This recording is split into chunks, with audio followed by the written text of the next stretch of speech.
ब्रह्म से लेकर तृण पर्यंत मैं ही हूं। ऐसा जो निश्चय पूर्वक जानता है वह निर्विकल्प शुद्ध और शांत और लाभा अलाभ से मुक्त होता है।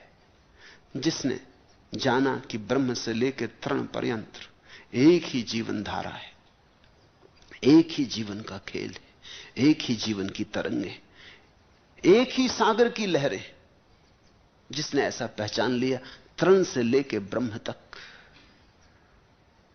वो निर्विकल्प हो जाता है। फिर किसका भय,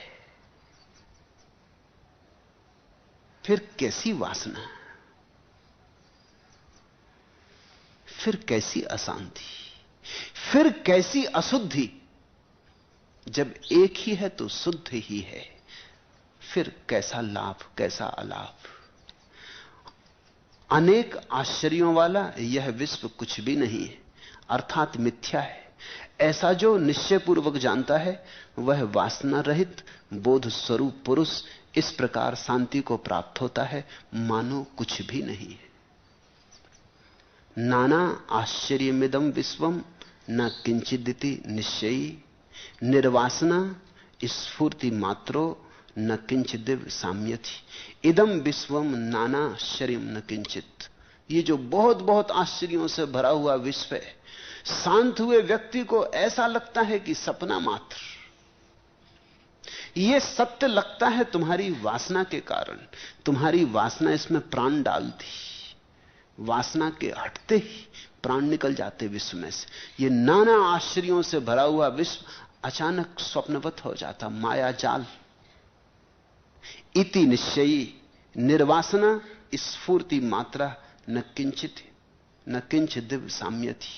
ऐसा निश्चय पूर्वक जिसने जाना वह वासना रहित बोध स्वरूप पुरुष इस प्रकार शांति को प्राप्त होता है मानो कुछ भी नहीं है।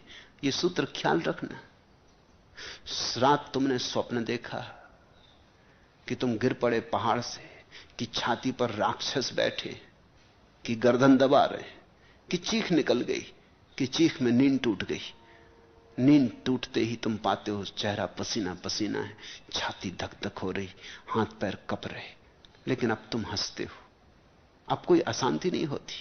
अब ना राक्षस है, ना पहाड़ है, न कोई तुम्हारी छाती पे बैठा। हो सकता अपनी तकिया अपनी छाती पे लिए पड़े हो, या कभी कभी तो ऐसा होता अपने ही हाथ छाती पर वजन डालते हैं और लगता है कोई छाती पे बैठा। अब तुम हंसते हो।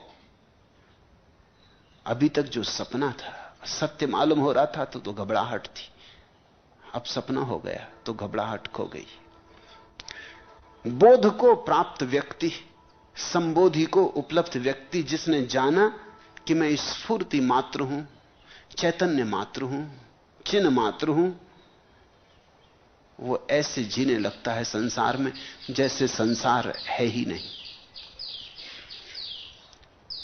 जैसे संसार है ही नहीं। है या नहीं है कुछ भेद नहीं।